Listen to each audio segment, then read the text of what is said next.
Okay, thank you, ladies and gentlemen. Welcome to the first post-match press conference tonight. We have Irish captain Johnny Sexton and coach Andy Farrell. First question, please. Let's have hands in the air, quick as we can. Here we are in the front here, please.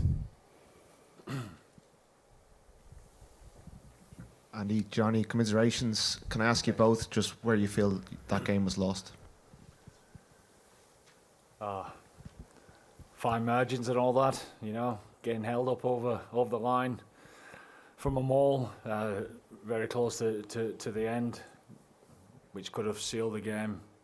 You know, those little bits are all over the game, aren't they? And, you know, if, buts and maybes and all that, and at the end of the day, two good teams out there playing some outstanding rugby, and unfortunately for us, we came out on the wrong side of the score.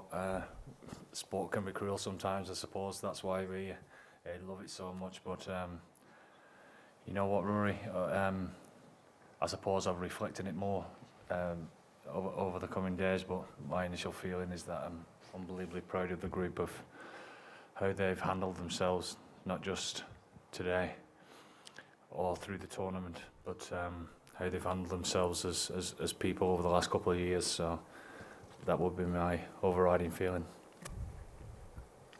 Okay, question here in the front. Yeah, just one for Johnny. Hard luck out there. Bitterly disappointing. It's been incredible to watch this team in this World Cup. So just a thank you for the journey.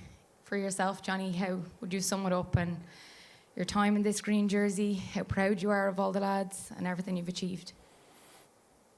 It's a long question. I know. I know. We appreciate it, though. Thanks. Thank you. Yeah, like it's good, isn't it? Like you said, the last 6 weeks it's been incredible. The support, the way we've played, the combination of both. You know, it's been a dream come true, really, for all of us. And I include today as well. I just felt they didn't have to work as hard for their tries. You know, we gave, it's almost like we got sucker punched a couple of times. I'm not taking anything away from them. They're a quality team, but the way we had to work for our scores and to sort of have, I suppose, the upper hand in a lot of parts of the game, and then to concede, you know, the try that we did at the second half, but then to fight back again just shows the character of the team. They're an incredible bunch, really. So yeah, very, very proud to be part of it. Gentleman at the back here, there he is. Johnny, you probably don't want to hear this at the moment, but thank you for everything you've done for Irish rugby over the years. I mean, taking this team to, and Andy too, of course, but taking this team to levels we've never seen. Again, tough to answer at the moment, but with this young nucleus, how confident are you that in 4 years' time they can come back and they can really push on? Is that to me? Sorry. Sorry. Thanks very much. I think a lot of our group are still learning, and I've just said to the group in the changing room, the reason that I know that they're going to keep on learning is because of this guy sat at the side of me here. The impact that he's had on the rest of the team over the last 4 years has been amazing, and the way that he's conducted himself as a leader, as a rugby player, and the way that he's shown the love for playing for Ireland will be remembered and connected to this group for many years to come. So through his example, the younger guys will keep on getting better and striving to be better. There's no doubt about that. Andy, just a match specific. Andrew Porter was the most penalised person at scrum time during the Heineken Cup. Is there a feeling that this player who isn't penalised at URC level half as much, that Ireland were unlucky in that we got a Heineken Cup referee who maybe had a fixed view? The penalties, or what was your view of the scrum? We've a different view, Derek, to what was going on out there, but you know, we don't want to sit here and have sour grapes, etc. We want to congratulate New Zealand on a fantastic performance. It was a fantastic game to be part of, and probably fitting of a final, etc. Scrum was part of the equation 100%, and we'll get the answers, you know. Andrew 100% was very frustrated with what was going on out there, so you know, we don't want to be bitter losers. We want to hold our head up high and do it the right way. A question up front. Andy, hi.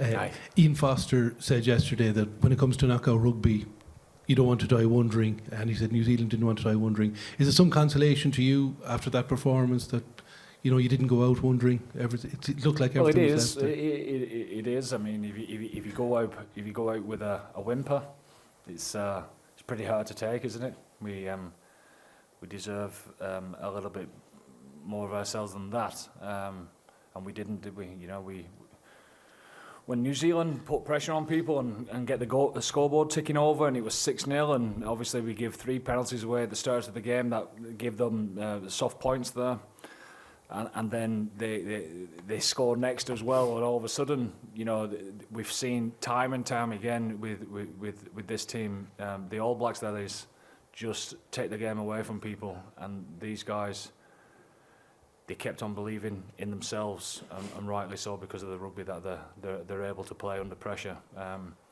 So I'm immensely proud. I'm immensely proud of absolutely everyone that's connected with Irish rugby, to be fair. The staff have been immense over the last 4 years. The players, not just in this squad, but the players that we've used in that 4-year cycle have been a joy to work with. And not just that, the connection with the fans, and you know, it's all. It seems like it's all one big family, you know. So I'm unbelievably proud to be associated with it all. I think the sad thing for us now is that for this group, it's probably the end. Obviously, it is for Johnny, and Keith Earls he's going to retire as well. So so things are going to change. Mick Kearney, our manager, is going to finish up as well. So over the next 24 hours, it's time to make sure that we get a smile back on our face as soon as we possibly can, and celebrate what has been some unbelievable careers and what they've done for Irish rugby. So it's important to us that. Up on the left. Yep. Johnny, those final 30, 40 phases, how did they feel to you? What was going through your head at that stage? Yeah, I thought we had them a couple of times, and then obviously to concede the turnover when we were so close to the line was good in. They scramble incredibly hard for each other. There's probably a couple of overlaps we probably didn't take full advantage of, but again, incredible to have the stakes so high and to go through that many phases just showed what this group is made of. And yeah, it's good in that we couldn't finish it off. You know, just going back to that maul, you know, when you're over the line, stuff to take with small margins, just a kick. You know, maybe, you know, when you're chasing a penalty, it's a lot easier at the end. But yeah, we left it all out there at least. Johnny, commiserations. What's your message to the supporters in the country? Well, thank you. Yeah, you know, it's how can you be prouder to be Irish when you see what's happened over the last 6 weeks? Really, like it's we get behind the team like no other. It's incredible, and it's not wasted on us, and that's why it's so hard to take. Really, that we didn't give them another couple of weekends. But like Baz said, it's small margins, and that's sport, that's life. It's unfortunate, but this group will bounce back. They're an incredible bunch, led by the man beside me, and they're the best group I've ever been a part of, bar none. And these guys, they'll go on and achieve great things. And I'll be sitting in the stand having a pint like you lads. Shouting at them. That's what he'll be doing. Okay, we have a question up here on the right. Yeah, commiserations, Johnny.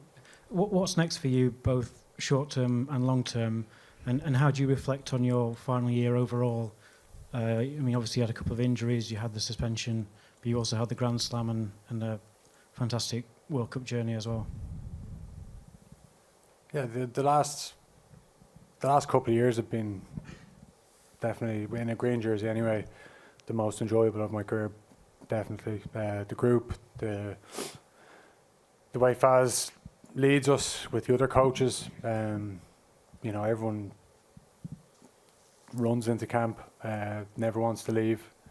It's an incredible place to be, and that's what I miss the most. Going to work every day with those guys, but just grateful as well. Like you can't be 38 and sit here giving out too much. I've had lots of ups and downs in my career, lots of injuries.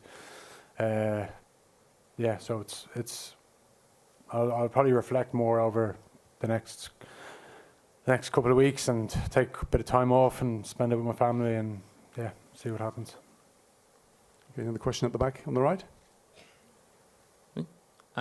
Johnny, you've played against a lot of All Black teams over your career. Where does that All Black performance that you ran into tonight rank for you? Yeah, like the All Blacks judge themselves on winning World Cups, don't they? So time will tell how good this team is. Obviously, you know, moments of brilliance tonight won them the game, and how dogged they were in defence, how good they were at the breakdown, and yeah, time will tell. But they've got some outstanding players. They're well coached. Obviously, it's improved a lot since Joe and Ryan have gone in as forwards coach, and Jason Ryan, and yeah, so they're clearly on the up. They've obviously Argentina in the semis, so you know you'd probably likely in the final, and then anything can happen. So it'll be good in watching it, but they're a good team. Okay, two more questions. We've got one in the front here. Johnny, commiserations on the defeat. Andy mentioned Keith Earls a couple of minutes ago. I'd just like to ask you about what it's meant for you to share the pitch with him down the last 13, 14 years. Yeah, he's a legend. One of my best mates. Not just in rugby, but in life. You know, I spend a lot of time with his family. You know, away from rugby, and top class human being. Legend of a bloke. You wouldn't meet a more popular lad in the squad. Like, you know, he's a big part of our team. You know, off the pitch, on the pitch, he's obviously a legend as well. He's had some massive days. The 100th cap. You know, good for him that he picked up an injury at a bad time. So he couldn't be involved in the last couple of weeks, but he'll go down as one of the very best for sure. And this group will miss him definitely. Okay, final question here. Andy, you mentioned it's a bit of an end of an era, but what in particular gives you real confidence that the next era can be as successful, if not more successful? Just knowing what we've got, the type of character that we've got, the type of people that we've got, the type of player, staff, the hunger to want to wear the green jersey, etc. It is the end for this team because people are going to be leaving, but the competition that this team has built over the years will continue because of how it's been driven, certainly over the last couple of years. So the talent that we've got in Ireland will continue to come through and will continue to challenge, I've no doubt about that. Thank you, Andy. Thank you, Johnny. Thanks a Thank lot. you, ladies and gentlemen. Cheers. Thank you. We'll be back shortly with the New Zealand team.